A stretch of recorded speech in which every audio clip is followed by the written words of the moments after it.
भारत में 2500 वर्षों से बौद्ध धर्म का वजूद है और देश के हर कोने में बौद्ध परंपरा और संस्कृति फल फूल रही है। लेकिन भारत के टेलीविजन इतिहास में पहली बार नोबल विजडम यानी शराब संगपो के नाम से शुरू हुआ है एक टेलीविजन कार्यक्रम जो भारत की बौद्ध परंपरा और बौद्ध धर्मावलंबियों की ताकत को उजागर करता है। इसी मकसद से पेश है एक और एपिसोड। कार्यक्रम में अगले कुछ दिनों तक आप जानकारी पाएंगे हिमालय क्षेत्र की बेजोड़ पारंपरिक चिकित्सा पद्धति सोआ रिगपा के बारे में।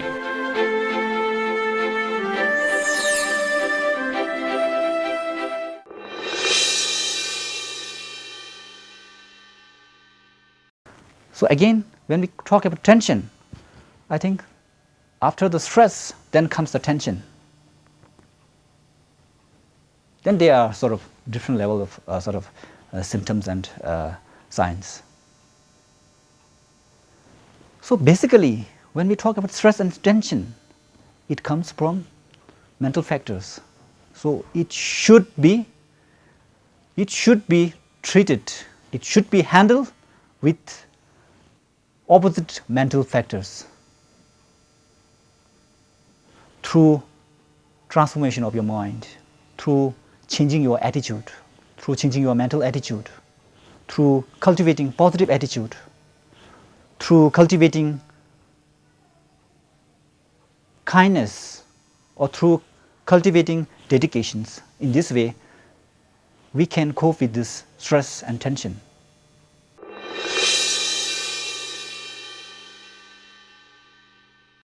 Before we know about how to release the stress and tension, I think first we have to analyze how it causes, what conditions or what factors that plays up the stress and tension, and then comes what's the signs and symptoms there.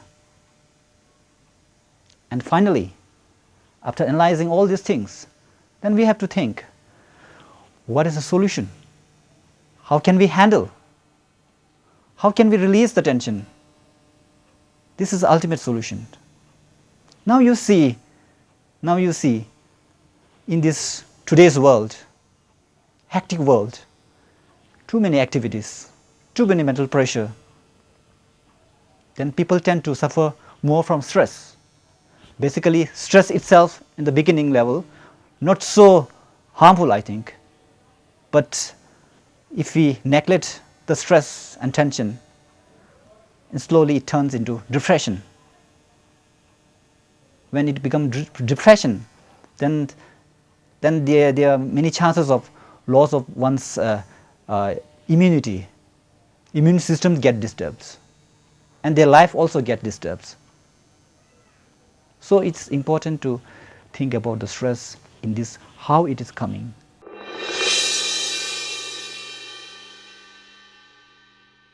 So let me explain you first causes of stress and tension. Yeah, when we talk about stress, its causes and causes, it could be divided as ultimate cause and proximate cause. Ultimate cause, of course, according to Soa Rigpa or Tibetan medicine, all sufferings comes from ignorance. It's quite true. So let me put it in the simple words. What is ignorance? Ignorance is something that not knowing the true nature of reality, not knowing the nature of impermanence. So those who have no idea about true nature, those who have no idea about nature of impermanence, they suffer by stress because they cannot think about possibilities. Whatever we do, whatever events there happening, there are always, whatever incident happens, there are always two sides, negative possibilities, positive possibilities. So those who are too much sort of strong influence under the ignorance, they cannot think about the negative possibilities. They hope for the best. When something fails, what happens is they completely down. because they do not expect, they do not think about the negative possibilities. Actually, all things have their negative possibilities, and those who have strong sort of idea on ignorance and how it works, then they will definitely suffer less. They can understand the in-depth nature, the nature of reality. Oh, everything can be changeable. Anything could be possible. Yeah, let me do my best. If success, okay. If not success, it could be possible. Sometimes when they fail something, then they think about others also, other condition also, other people also. They compare with other people's. They can think about other people's suffering. That also makes their stress more sort of very calm, light.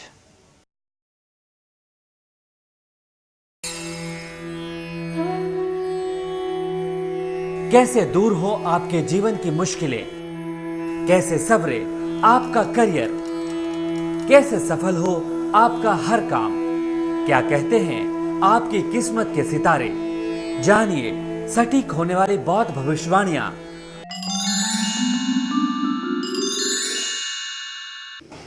Namaste and Tashi Dilek. 28th November Sunday, 22nd day of the 10th lunar month. The elemental combination is fire, water, the combination of death, and has the energy of bringing suffering. The day is Tsonginamgo. However, the day is not favorable to start business or to engage in new business assignment.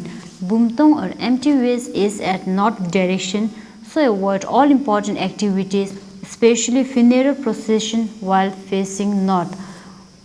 The Lord of Earth or Sada Simbung moves from east to west direction during 9 p.m. to till 4 a.m. in the morning, so journey from east to west is not good. Sada Yingkung is also there, so avoid marriage, funerals, shows and concert, and borrowing or refunding debts. 29th November Monday, 23rd day of the 10th lunar month. The elemental combination is fire water, the combination of death, and has the energy of bringing suffering. This day is unfavorable for all undertakings because it weakens vital energy. Pui Namgo falls on this day, so avoid birthday celebration, and taking your baby for the first time outside your home is not favorable. Bumdong or empty ways is at north direction, so avoid all important activities, especially funeral procession while facing north. 30th November Tuesday, 24th day of the 10th lunar month. The elemental combination is fire and fire, a good combination, and this brings growth and increase. Indication of receiving gifts and offers are there. The day is specifically good for doing business, planting grains, practicing generosity, and making offerings to well-deities. Maginamgo, violent activities, especially taking part in physical fight, will not be favorable. Bumtong or empty ways is at north direction, so avoid all important activities, especially funeral procession while facing north. Sexe is also there, so you should refrain from performing and undergoing surgery and thoracic therapies like moxibustion, bloodletting, and golden needle therapy.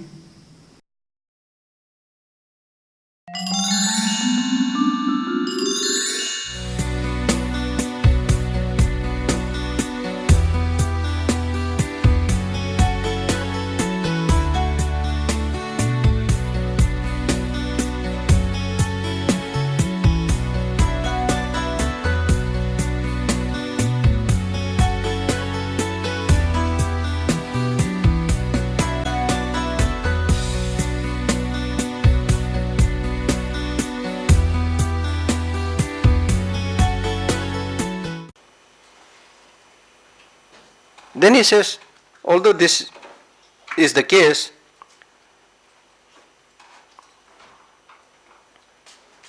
but this method to uproot that self-grasping is very subtle and very profound, Because the antidote to remove that self-grasping is the wisdom, understanding, selflessness. And he says developing that wisdom, understanding, selflessness is subtle and profound. It is not easy. So before you are able to do that, you should rather try to do some other practices which are slightly easier, like meditation on grosser levels of impermanence, meditation on grosser levels of suffering, meditation on grosser levels of selflessness of person and selflessness of phenomena. After saying that, then he almost scolds us by saying, what is use for me to talk too much? Don't make me laugh by talking about wisdom of emptiness and all those things. What is your understanding of death, impermanence? Just in front of your eye you see people dying almost every day. And does it, make you change your mind? Hardly. Hardly. You can, in your family member, in your neighborhood, you can count people कितना मर गया. कुछ दिन हम अरे अरे सब बोलेंगे, फिर वहीं उसी तरह. Then we continue our life, thinking that I am going to live. वो तो बेचारा चला गया. That poor fellow has gone, but I am going to live. You see, that mental, unfortunately, that mental attitude is there with us. So therefore this teacher was saying, how will you understand this subtle meaning of emptiness and so forth when you are unable to understand what your eye has seen, the death of so many people, and that did not make any impact in your life. So how can I teach you? He says. So therefore, for a good practitioner, as we are talking about now, impermanence, a good practitioner should be somebody who is able to take a hint from all these experiences. Not only the death of a human being, but even if you see the death of a fly, a good practitioner should be able to understand, this fly died because the fly was born. This fly died because it was born. Anything that is born will die. I am also born, therefore I will also die. So what should I do now?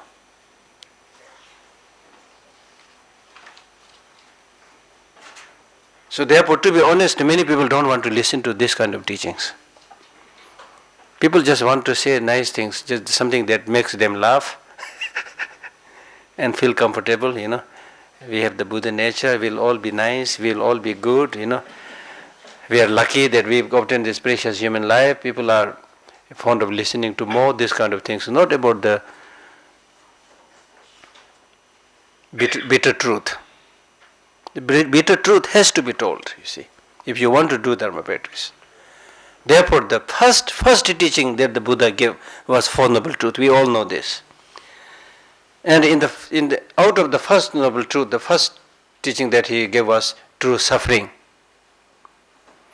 And when he was giving the teaching on the true suffering, he taught it by explaining the four features of the true suffering, out of which the first feature was impermanence.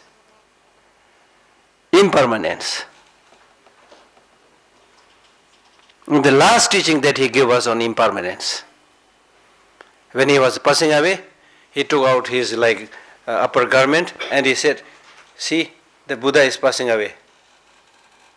Look at the body of the Buddha. The Buddha is also passing away.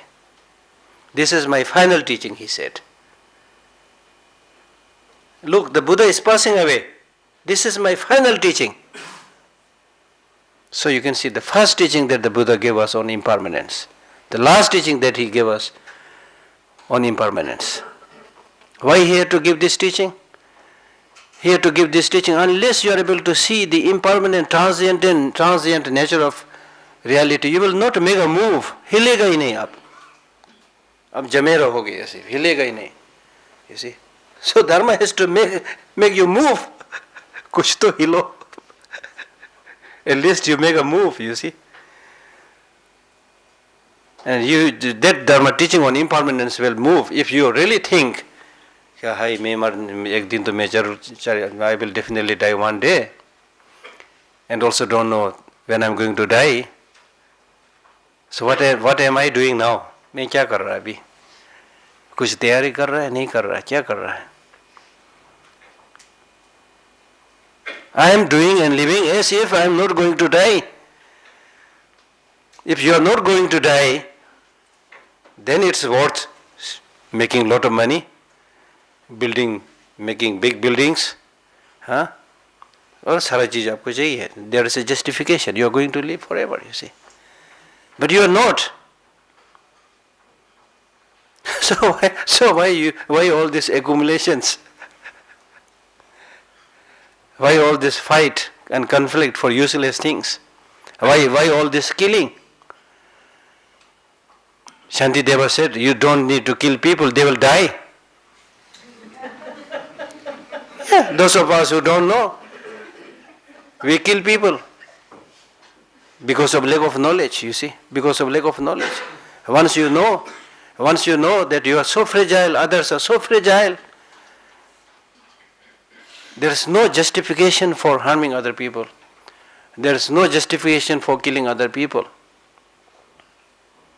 And I always tell people that not only the Buddha taught about impermanence in general, and especially, the impermanence of death in the case of sentient beings, including human beings, but even if we look at our own nature, you see, you will find that our life is very impermanent, very fragile. At one point of the time when I was coming from Europe, I was reading a magazine which was talking about the modern packing system. And the packing is normally done when it is very fragile. Anything that is very fragile is really packed nicely. There is the modern method of packaging. So therefore now you try to relate that modern packaging system with our own life.